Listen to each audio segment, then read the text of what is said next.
Olá a todos que nos acompanham no Ciência Informa. Nesse vídeo de hoje, eu e o Bruno, a gente vai conversar sobre um assunto que interessa, acho que a quase todo mundo que pratica qualquer modalidade esportiva hoje e que gera bastante polêmica, né?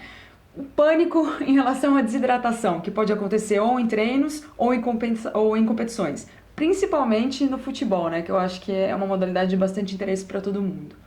O Bruno acabou, né, recentemente, alguns meses atrás, escreveu um post sobre o assunto, né, sobre esse pânico, e hoje ele vai falar um pouquinho mais sobre isso. E aí? Pois é, Fabi, eu escrevi sobre esse pânico que existe em relação à desidratação afetar a saúde num post e afetar o desempenho no outro post, né?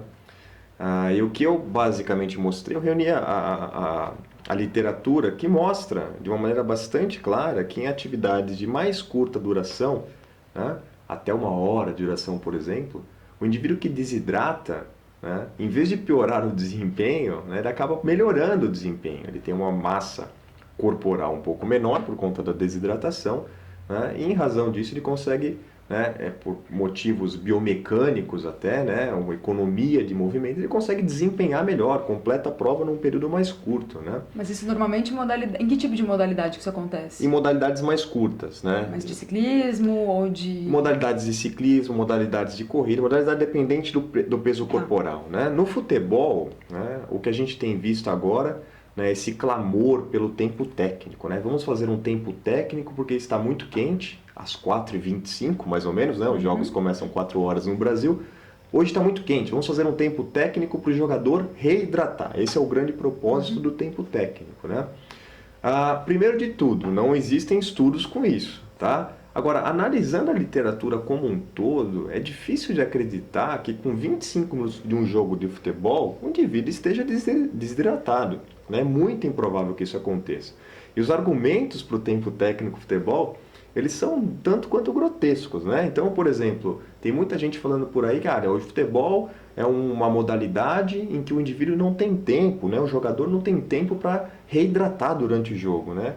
Só quem não gosta de futebol como a gente, né? Não é o nosso caso, né? A gente acompanha, você acompanha o seu Palmeiras, eu acompanho o meu Corinthians, e a gente vê que, né, qualquer tipo de ocasião é momento para o jogador reidratar. Lateral, né? Chega uma aguinha para o jogador, né? Falta, né?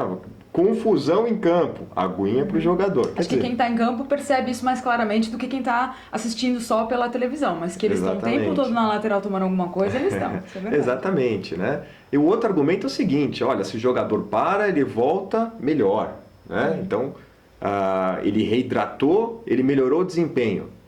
Veja, se o jogador parou, descansou, é bem provável que ele tenha um desempenho melhor depois. Ele descansou, né? As condições que levam à fadiga não necessariamente passam pela desidratação. Talvez na prova de longa duração, na maratona, talvez não, certamente, esse indivíduo precisa reidratar, né? Agora, com 25 minutos no futebol, é algo que não realmente, mesmo pensando num ambiente quente, num ambiente úmido, em que Mesmo você que esse tem... jogo seja lá na Arena Amazônia. Exatamente. Acho que pesa o fato do jogador não estar aclimatado àquele ambiente, né? Então a gente sabe que o estresse térmico piora o desempenho, não precisa ir muito longe não, né? É só a gente olhar para os recordes mundiais nas maratonas, né? Geralmente eles são feitos em ambientes que são frios, né? Ou ambientes mais secos e assim por diante. Ou no ambiente quente e úmido, né, o estresse térmico tende a prejudicar o desempenho, né? Agora, por exemplo, o jogador vai jogar na Amazônia. Geralmente ele passa por uma aclimatação para isso, né? Pelo menos qualquer bom fisiologista o faria, né? Uma aclimatação é importante para o cara se adaptar a um ambiente que é um pouco mais hostil e ao qual ele não está aclimatado, né? Agora, acreditar que esse cara com 25 minutos, um jogador profissional, um atleta profissional vai desidratar, né, realmente não faz muito sentido. Se tem algum aluno de doutorado ali, aluno de mestrado interessado em fazer alguma coisa com a gente, né, acho que seria um bom motivo de estudo, né? Do ponto de vista da hipótese, né, será que isso poderia acontecer? Realmente, analisando a literatura científica, me parece que é bem improvável. Acho que o que a gente quer dizer é que não é que o atleta não precisa consumir nenhum tipo de líquido para se reidratar ao longo do jogo inteiro. Não é isso, né? O jogo pode durar 90 minutos, se tiver prorrogação e assim por diante.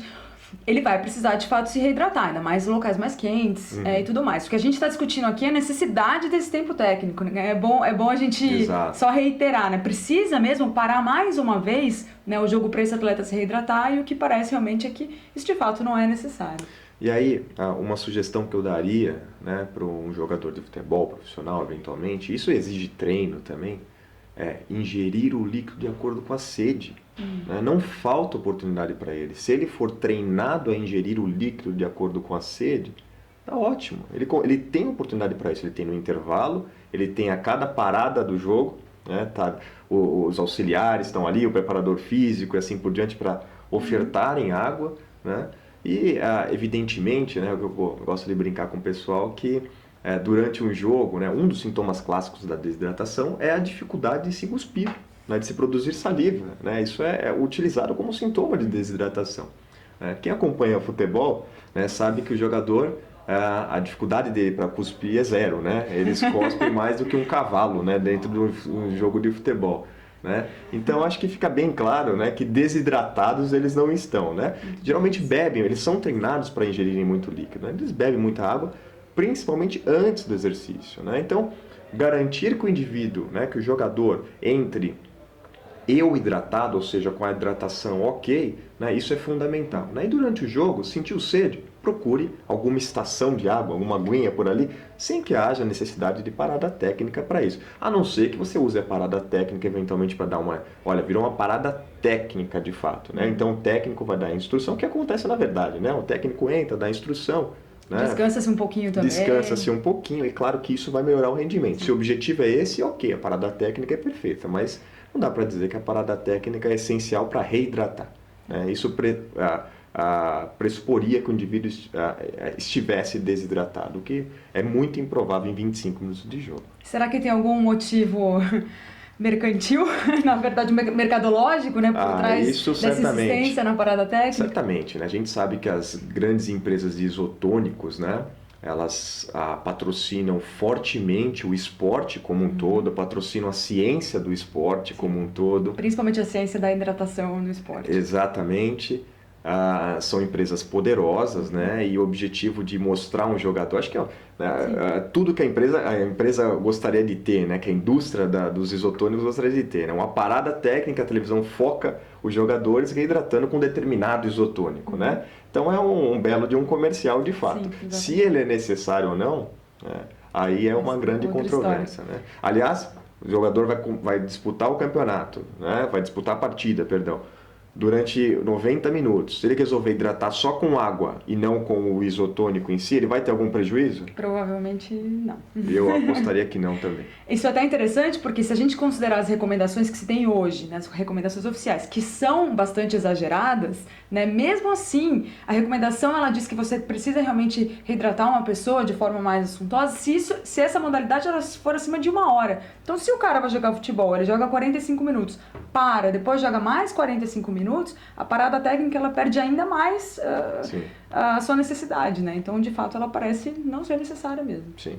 15 minutos ao longo, no intervalo entre o primeiro tempo e o segundo tempo, parece um período bastante suficiente para que você consiga reidratar. Então é isso. Muito obrigada a todos. Lembre-se de quem gostou do vídeo para curtir os nossos vídeos e também assinar o nosso canal, e continue nos acompanhando no nosso site, né, no nosso blog www.cienciainforma.com.br. Valeu, pessoal!